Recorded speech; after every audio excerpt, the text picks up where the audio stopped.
What's going on, boys and girls? I hope you're having the most blessed day of your life. We have a breaking emergency video today. This was a special video brought to you in part. This is very sad, but we're going to have how to deal with internet and in real life trolls today. This video is brought to you by, guys, this is so sad. This breaks my heart, but the person who took the time out of their day to mail me a 4-page bullet point letter. I ripped it up. I didn't read all of it, but here's part of it. I kept it in case I need to show it to police someday or something. They wrote out a 4-page bullet point letter of all the reasons they hated me and sent this to my address. They claim to be a former high school classmate. I have an idea, so maybe who this could be, but at the end of the day, I don't really care that much. I literally said a prayer that they find some peace and they get their life together. No one winning at life takes the time out of their day to write somebody a reason why they hate them. They quote things in the letter that I say off Twitter, off Instagram, off my newsletter, off my ebook. Thanks for buying the ebook if you did, even if you hate it. But, you know, if you don't like any of the stuff I say, why are you following me? That doesn't make any sense. You know, I see a large segment of society today that wakes up looking for reasons to be mad. You know, like, look, I love Jesus. I have a big faith, right? You know what I don't do? Go to atheist chat rooms and yell at them and tell them how stupid they are, you know? Like, that wouldn't make any sense, right? So if you find yourself waking up and going and arguing with people and strangers online and seeking out things that bother you, maybe pause a minute and ask yourself why you're doing that. There's a much better way to live, I promise you.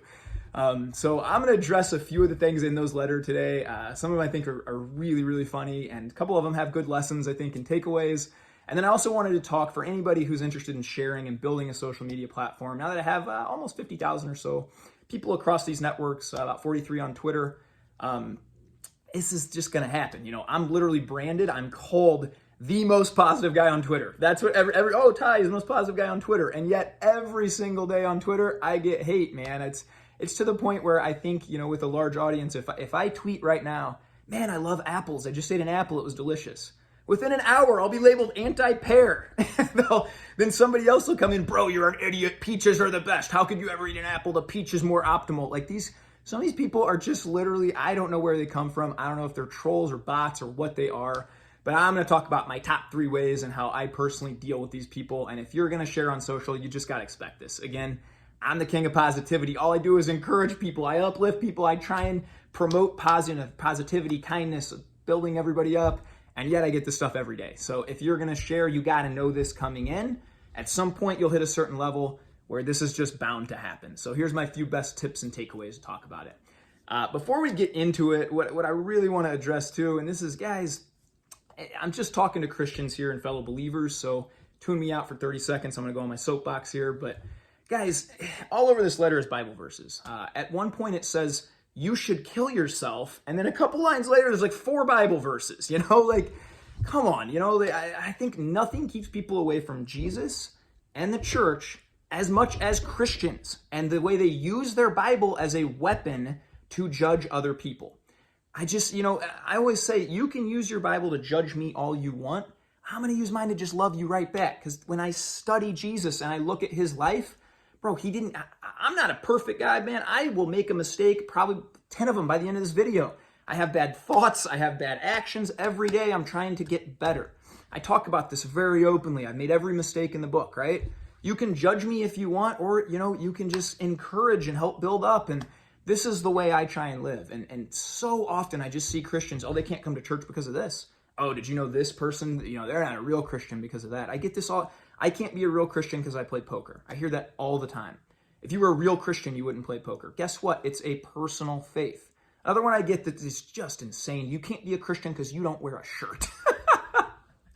It's hard for me not to laugh at this one, but maybe you should just do some push-ups or work out on your own so you can feel better about taking your own shirt off. I live in the desert. It's 118 most of the summer here. I'm not going to wear a shirt, you know, get over it. So that's my message to Christians. Just King David says it best, search me, O God, look within.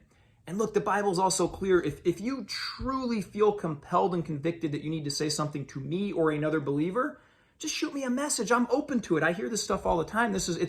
I actually encourage it, man. A lot of my best friends will call me out on my BS sometimes and say, hey, Ty, I don't think this is the best way to do things, or this thing you were talking about. And dude, I love that. Then we have an honest, great conversation. I pray about it. I grow through that. But the way to do it is not to come attack people on social media, write them letters saying you should kill yourself and these things. So I just want to differentiate between that. One of the wisest men that I love so much, Eddie Lowen, preacher, Westside Christian Church. I remember him one time addressing the congregation that people were upset that they found a joint in their bathroom. And he kind of called everybody out and said, we want everybody here, man. I want people that smoke pot. I want people that, like the church isn't this place that people come and they look nice and they put their tie on, they take their family picture. It's for sinners. We're all sinners, man. There's one perfect person that walked the earth. He ain't me and it ain't you. So let's just end the judgment and let's just end that. Let's build each other up. Let's welcome everyone in. Let's live with an on fire kind of life so that these non-believers can see why we're different. Why would anybody want to join a church if you're just yelling and telling them everything they're doing wrong? That doesn't make sense. So that's my little soapbox speech. Now back to it. All right, guys. I'm going to address a couple things in the letter here real quick. My favorite one had to be the only reason that you are successful is because you're good at poker and you're good at social media. If not for that, you would kill yourself. That was one of my favorite lines. Well, I think actually it said you're lucky to be good at poker and you're lucky to be good at social media. So I want to address that really quickly. Both of those things are not very high on my priority list, to be perfectly honest. I prioritize my faith every day and start every day with that. Prioritize my fitness and start every day before then. I touch any of the social media or poker or anything like that. So they're not super high on my list, to be very honest. I am very fortunate, you could say, that God gave me a sound mind and I'm able to think strategically. Here's also what luck looks like.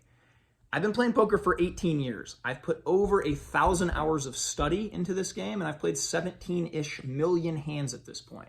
That's what luck looks like. Yeah, that's how I win month after month. I'm real consistent. I don't take, these long periods of time off where I don't study the game or play or at least watch videos, get better, talk to people about how to get better.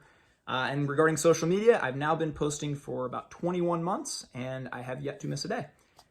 Even days I don't feel it, I keep a few in my drafts and fire them out to keep the message going. And so consistency will make you lucky. That's the number one little lesson I think we can take away from this. Another one of my favorite points was you can't keep a real job. I loved that one. That one made me really honestly LOL, laugh out loud.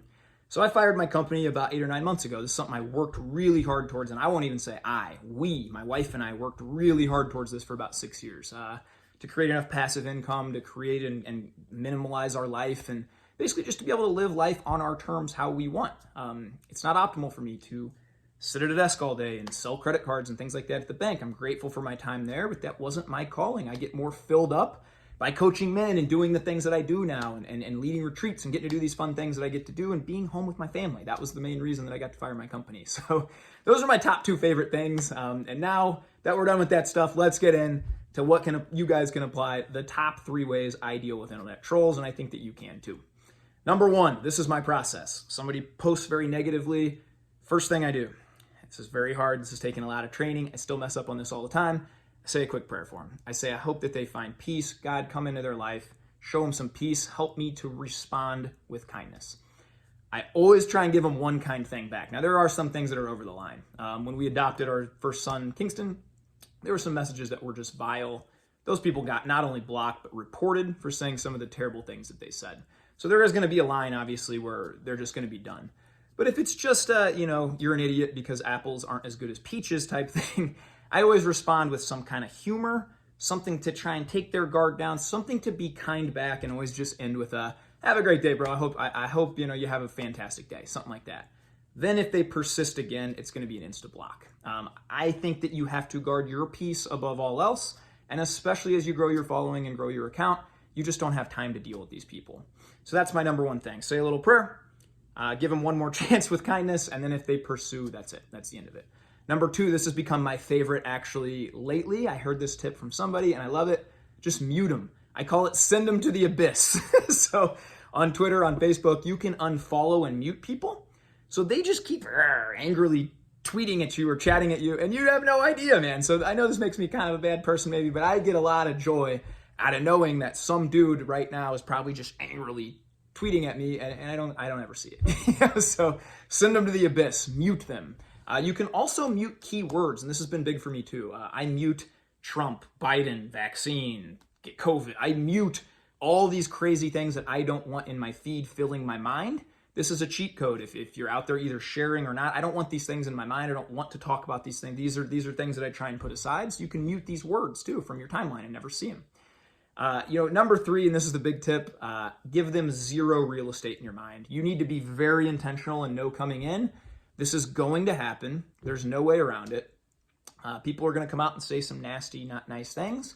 You just need to understand that, hey, if I give them that real estate in my head, if I sit there and worry what this former person I went to high school thinks about me, this is 20 years ago now, I haven't thought about a lot of those people in my high school in 19 years. I hope you're all doing amazing. I really do. Even the person that sent me this letter, I hope you honestly end up having a great family, a great life, all the money, all the peace, all the fitness. I hope every goal you set, you accomplish. I really do. I want everybody to win.